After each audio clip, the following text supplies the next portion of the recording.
చెప్తున్నాడు. ఒక్క 3 శ్లోకాల్లోనే ఆవిడెవరు, ఆవిడ్ని ఎలా సాధించాలి రెండూ చెప్పాడు ఇక్కడ. అంతే మన సాధన చేయవలసిన పద్ధతి కూడా చెప్పాడు.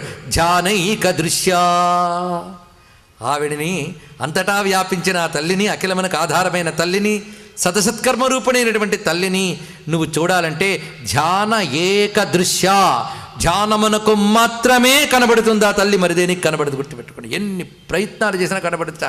అన్నిటికంటే మోక్షం ధ్యానము. ధ్యానం అంటే వింటూ ఉంటాం ధ్యానం అనే మాట.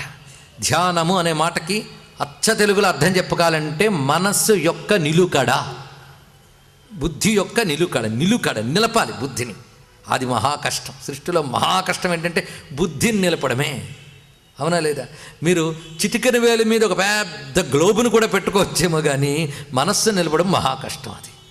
కానీ అలా నిలిపితే కానీ ఆవిడ దొరకదు. ఆవిడ